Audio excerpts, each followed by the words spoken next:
Je ne savais pas que Michael était un tel connard. Ça, c'est ce que les spectateurs du discours de Michael Jordan au Hall of Fame sont allés dire à Jerry Krause, son ancien recruteur. Cette intronisation de la légende au panthéon des joueurs, censé célébrer sa carrière légendaire, a vite tourné au fiasco.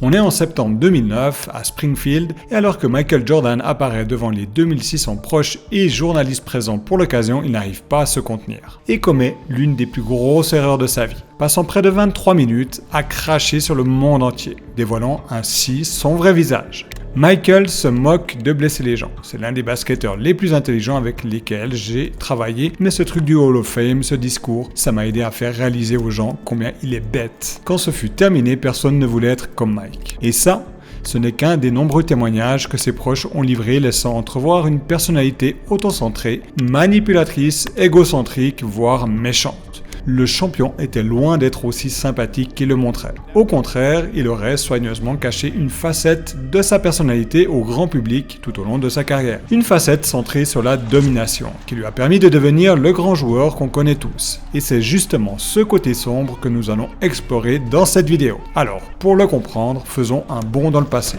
Et revenons là où tout a commencé.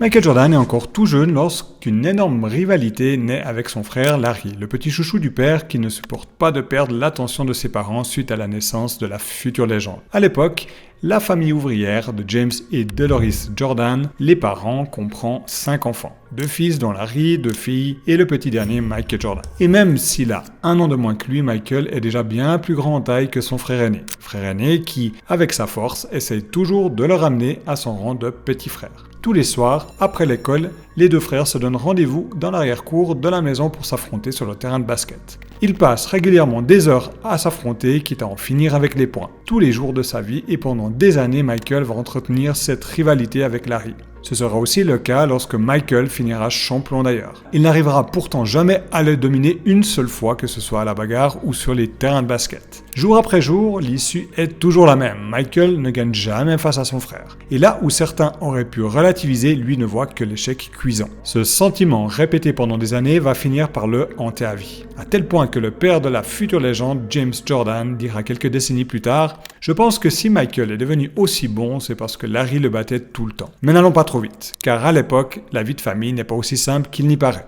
Malgré les apparences, le mariage de James et Dolores, ses parents, est en train de virer au cauchemar. Plusieurs fois par semaine, Michael et la fratrie assistent au déchirement de leurs parents. Parfois, les disputes vont tellement loin que James et Dolores en viennent aux mains. Il arrive que les vases et la vaisselle soient fracassés contre le mur du salon alors que les enfants sont à l'étage essayant de faire leurs devoirs malgré le chaos qui règne en bas. Les parents vont même jusqu'à se poursuivre en voiture sans penser aux petits qui ne comprennent rien depuis la banquette arrière. La grande sœur de Michael, 6, dira même quelques années plus tard que James avait fini par assommer leur mère un jour de dispute, la laissant pour morte dans la cuisine. Et quand le père n'était pas en train de se battre avec la mère, il s'en prenait à ses enfants, surtout à Michael qu'il rabaissait constamment. Je suis venu avec eux, il m'a demandé de lui donner une clé de neuf et je ne voyais pas du tout de quoi il parlait. Il s'est mis en colère contre moi et m'a dit « Tu n'as rien à faire ici, rentre à la maison avec les femmes ». Ce n'est ni la première ni la dernière fois que James parlera ainsi à son fils. Et même si celui-ci a encore l'air chétif avec son corps d'adolescent, il est en réalité en train de bouillir de l'intérieur. Il ne supporte pas d'être considéré comme un moins que rien. Les défaites qu'il subit à répétition de la part de son frère n'arrangent rien. C'est justement dans cet environnement que vont apparaître les prémices de sa nature compétitive qu'il gardera bien secrète. Car si à l'époque vous écoutiez ses parents, c'est le garçon le plus paresseux que j'ai jamais vu, disait souvent James Jordan. S'il avait dû pointer à l'usine, il serait mort de faim. Il donnait jusqu'au moindre centime de son argent de poche à ses frères et sœurs pour qu'ils fassent ses corvées à sa place. Il était toujours fauché. À première vue, Michael est un bon à rien. On est à la fin des années 70 et même s'il a continué à bien progresser en basket du haut de ses 17 ans, l'adolescent est un milieu d'imaginer en vivre. Il est donc contraint de travailler comme ses frères et sœurs pour financer ses futures études.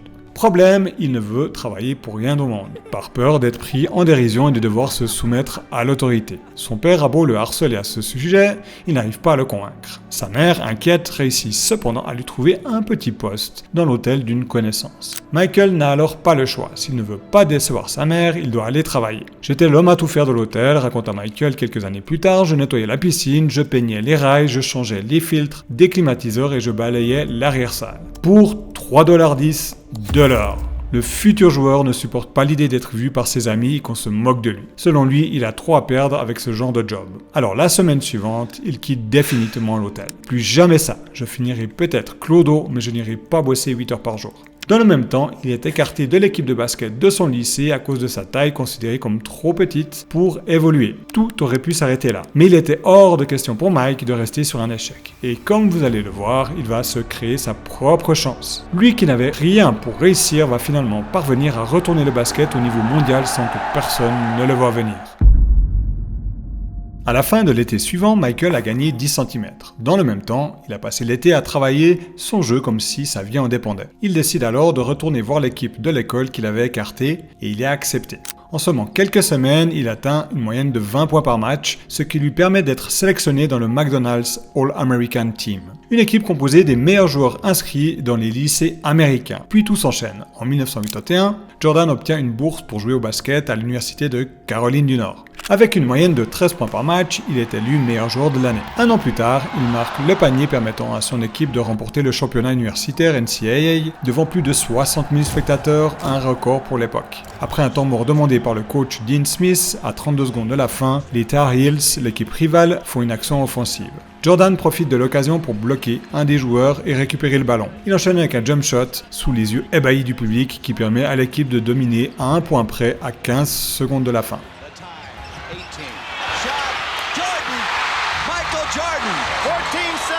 Mais ça ne s'arrête pas là. Après avoir obtenu le trophée de meilleur joueur universitaire de l'année, ainsi que le trophée Wooden, il se présente à la draft NBA. Et finit sélectionné par l'équipe des Chicago Bulls. Il choisit pour l'occasion le numéro 23, et ce n'est pas du tout un hasard. Au lycée, son frère Larry portait le numéro 45 au sein de son équipe. Michael a alors choisi la moitié de 45, 22,5, qu'il a arrondi au chiffre supérieur, symbolisant ainsi sa volonté de surpasser l'aîné de la fratrie. En apparence, tout va pour le mieux. Michael a rejoint l'une des premières équipes du pays et il commence une des carrières les plus prometteuses de l'histoire. Mais les nouveaux coéquipiers de Michael remarquent vite que son comportement est bizarre. Plutôt que de se concentrer sur le jeu de l'équipe, MJ prend goût à vérifier ses stats personnels à chaque instant du match. Puis, au fur et à mesure des matchs et de ses performances de plus en plus folles, le joueur semble compter de plus en plus sur lui-même, quitte à oublier ses coéquipiers. Même chose lorsque les dirigeants distribuent les billets des matchs de l'époque. Michael s'arrange toujours pour en avoir le plus possible afin d'inviter tous ses proches et ses amis. Joe O'Neill, responsable de la billetterie des Bulls, dira d'ailleurs à ce propos: « Je me souviens d'être allé au vestiaire pour dire à Scotty, Horace et les autres joueurs, vous avez 4 billets supplémentaires pour le match. Ne m'en demandez pas plus. Il n'y a plus de billets. C'est comme ça, 4 billets pour chacun. » Puis je tendais à Michael 40 billets environ. Petit à petit, le responsable de la billetterie devra gérer ses affaires avec Mike à l'abri des regards indiscrets pour éviter tout dérapage. Et lorsqu'arrivent les échecs, comme ce fut le cas au cours de la saison 85-86 où l'équipe remporta 30 matchs pour 52 défaites, MJ rejette systématiquement la faute sur les autres. Comme le souligna une fois son ancien coéquipier chez les Bulls, Dave Corzine. Si quelque chose se passait mal pour l'équipe, ce n'était jamais la faute de Jordan. Quelqu'un d'autre devait toujours porter le chapeau. Durant la même période, l'équipe de Chicago perdit un match important contre les Pistons au Palace. À l'issue du match, Michael alla sangloter à l'arrière du bus sur le chemin du retour et ne parla plus à ses coéquipiers de la soirée. Michael a toujours eu un niveau d'exigence extrêmement élevé envers lui et bien entendu aussi envers les autres. Mais au moins, on peut dire qu'il a été cohérent du début à la fin de sa carrière.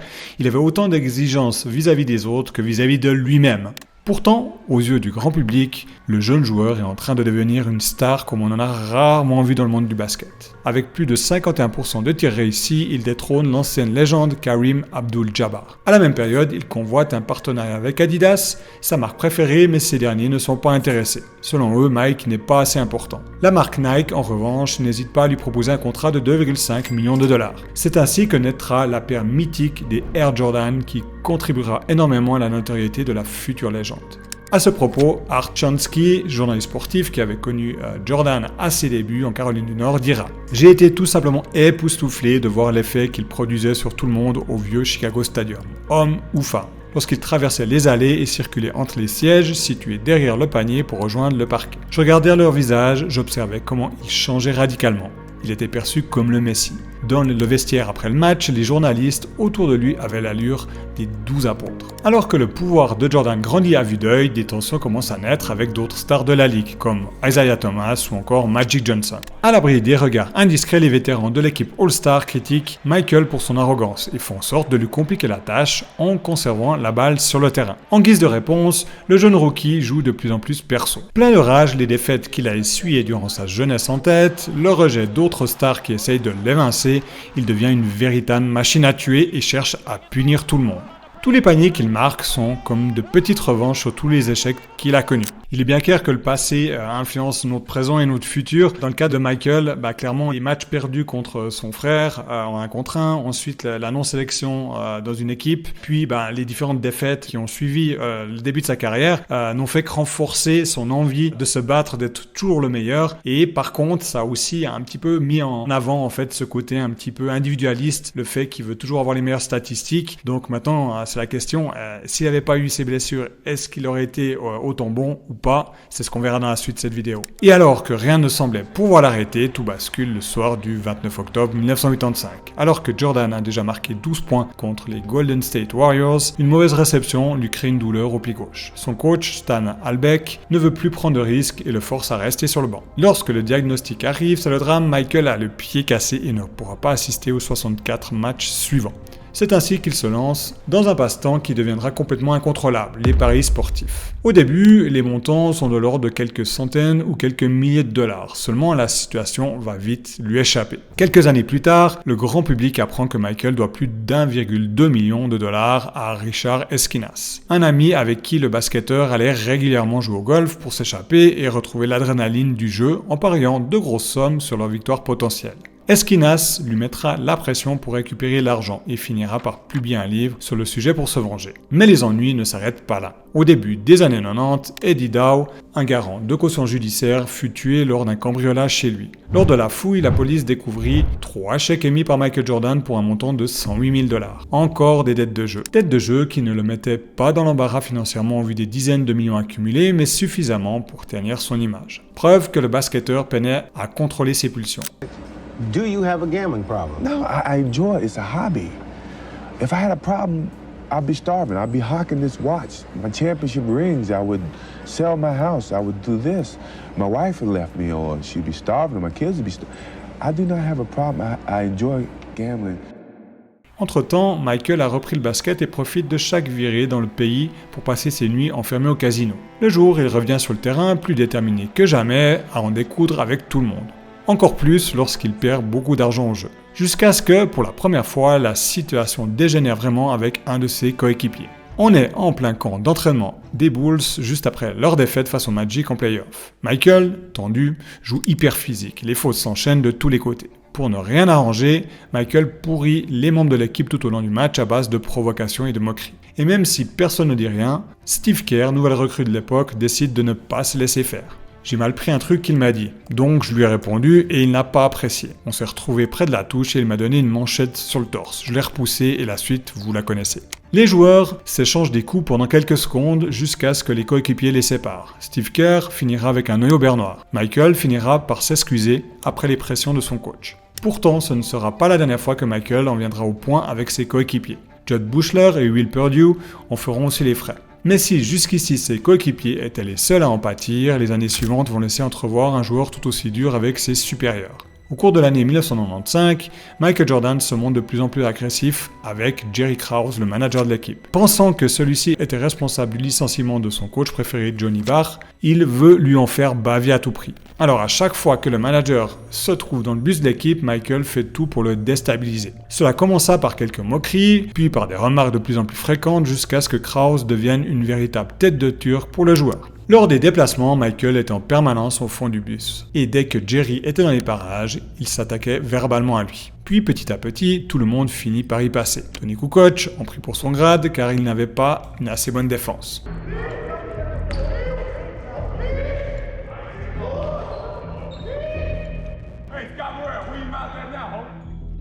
Les autres joueurs étaient moqués pour leur manque de détermination. Même le responsable du matériel, John Ligmanowski, devient une cible facile à cause de son poids. Il testait tout le monde, mais ce n'était pas un test, c'était sincère, et je ne sais pas d'où cela venait. C'était gênant, dit Steve Kerr à la presse quelques années plus tard. Tous ses coéquipiers trouvaient ces petits jeux vicieux. Et on peut en dire de même des adversaires qui finirent aussi par en payer le prix. Ce fut notamment le cas lorsque Jordan eut affaire à Box, un petit joueur d'1m60, durant le premier tour des playoffs entre les Bulls et les Charlotte Hornets. Jordan s'écarta devant lui en plein match et lui dit droit dans les yeux: Vas-y, prends le tir, pauvre nain. Box manqua le tir, perdit confiance en lui et rapporta plus tard que cette action mit un coup à son moral. Malgré cette attitude, Michael était toujours vu comme un dieu vivant par les médias. Il avait développé une capacité très habile à humilier ses coéquipiers à l'entraînement, mais à les féliciter durant ses interviews accordées à la presse. Pour lui, rien ne valait plus que son image. Et s'il voulait la conserver, il devait cacher soigneusement ses travers au grand public. La presse apprendra plus tard qu'une fois les matchs finis, Michael fonçait jouer au golf aux quatre coins du pays. Il passait alors ses nuits à fumer des cigares et à parier avec une bande d'amis,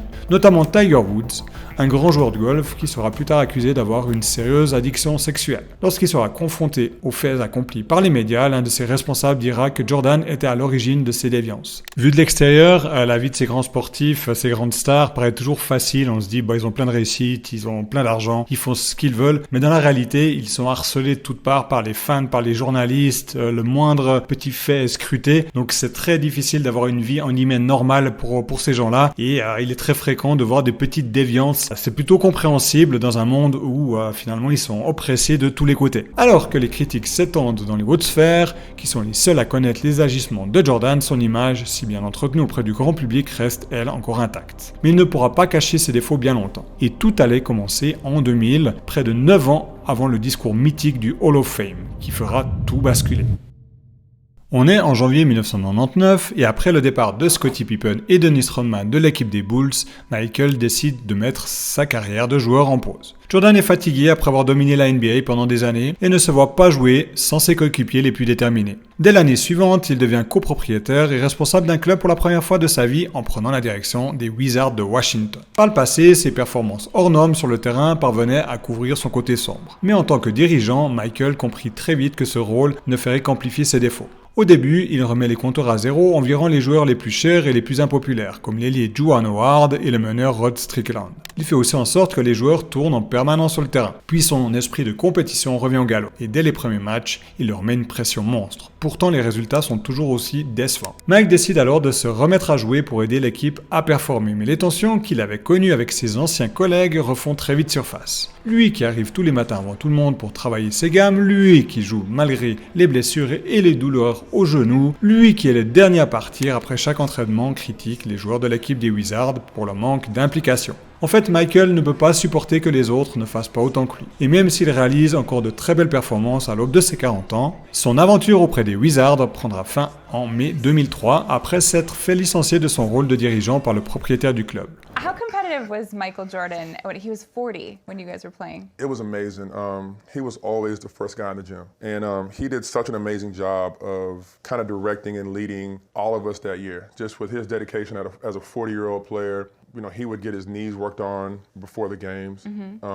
And you could tell that he was on his last leg, but he still had 2 40-point games that year. He's the only guy in the NBA to this day to score 40 at 40 years old. Bien qu'il resta un excellent joueur au cours des 2 ans passés dans l'équipe, son bilan en tant que dirigeant s'avère très mitigé. L'équipe n'a pas réussi à se qualifier en play-off durant tout son mandat. Par la même occasion, elle a réalisé plus de défaites que de victoires, 45 défaites pour seulement 37 victoires. Et c'est sans compter le fait qu'il continua à jouer perso au détriment de ses coéquipiers, ce qui créa une division entre les joueurs et détériora les relations au sein du club. En parallèle, pour ne pas abîmer son image, Jordan réalise des dons toujours plus importants. Après avoir créé la Jordan Institute for Families, à destination des familles de l'Université de Caroline du Nord, il donnera l'intégralité de son salaire de 2001 et 2002 aux victimes de l'attentat du 11 septembre.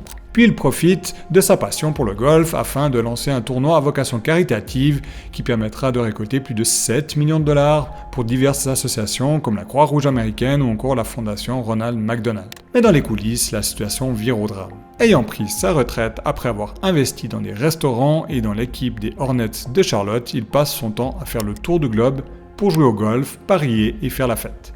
Cette vie de débauche finit par lui coûter bien plus que des millions de dollars, car Juanita, sa femme depuis 19 ans et mère de ses 3 enfants, demandera le divorce après plusieurs mois de tension. Cela lui coûtera près de 168 millions de dollars, soit la moitié de sa fortune de l'époque, et ternira son image auprès du grand public. En quelques courtes années, son image, autrefois inattaquable, devient de plus en plus controversée, et son discours d'entrée au Hall of Fame n'allait rien arranger. On est le 11 septembre 2009 à Springfield. La grande salle accueille près de 2600 personnes spécialement venues pour célébrer la carrière de la légende. C'est le couronnement de ses 30 ans de carrière et de tous les titres qu'il a obtenus. Sa famille, ses amis et même ses anciens coéquipiers sont dans la pièce. Michael ne peut s'empêcher de lâcher quelques larmes. Après plus d'1 minute 30, il prend enfin la parole. I told all my friends I was going to come up here and say thank you and walk off. I can't. There's no way. I got so many people I can thank. Et ce qui devait s'annoncer comme une séance de remerciements va tourner au fiasco. Il commence par remercier sa famille. Well, it all starts with my parents. You guys see all the highlights. What is it about me that you guys don't know? Puis il dévie très vite sur l'origine de son esprit de compétition. They gave me all I could ever ask for as a brother in terms of competition. My brother Larry do fought me every single day. Il passe la quasi-intégralité de son discours à tenter d'expliquer son esprit de compétition. I can remember a game coming off the basketball court and we were down, I don't know, 5 to 10 points and I go off about 25 points and we come back and win the game. And we're walking off the floor and Tex look at me and says, you know, there's no I in team. I say, Tex, it's not an I in team, but it's I in win. Ce que personne ne comprendra. You know, if that means we play team format, we win. If that means I have to do whatever I have to do, we're gonna win, no matter how you look at it.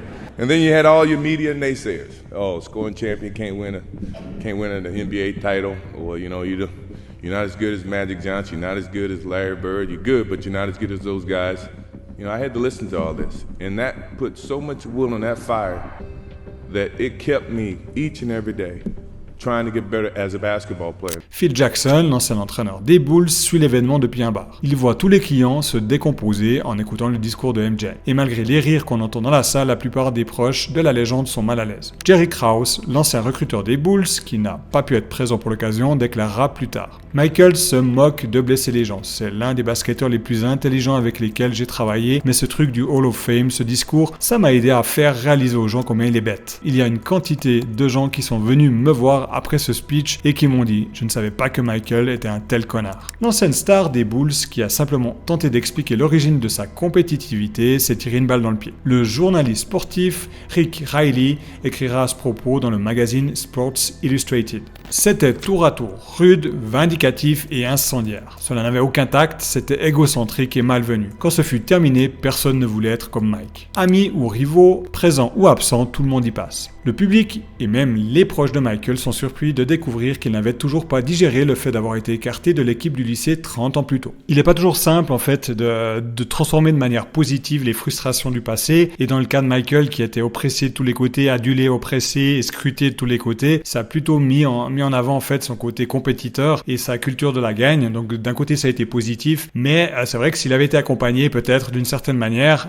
ça aurait pu plutôt tourner positivement. Il aurait continué à vouloir gagner à tout prix, mais sans un peu dénigrer les autres, sans les rabaisser, sans vouloir toujours prendre le dessus sur ces personnes. Mais le pire reste encore à venir, car 2 ans plus tard, l'ancien joueur devient la risée internet à cause des résultats médiocres des Hornets de Charlotte. Considéré comme un propriétaire peu impliqué et laxiste, il verra son équipe finir la saison de 2012 avec 7 victoires pour 59 défaites. Soit le pire bilan jamais établi en NBA. Consécration ultime, le documentaire The Last Dance verra le jour en 2020 sur Netflix et viendra enfoncer les clous près de 10 ans après le discours, en dévoilant notamment à des millions de personnes sa tendance à descendre ses coéquipiers. Toutefois, le documentaire sera produit par sa propre société de production, Jump 23, preuve qu'il essaiera tout de même de garder le contrôle sur son image. Mais à ce stade, une question reste en suspens. Mike, la légende du basket, aurait-il pu aller si loin sans cet ego démesuré et cette attitude impitoyable envers ses coéquipiers ?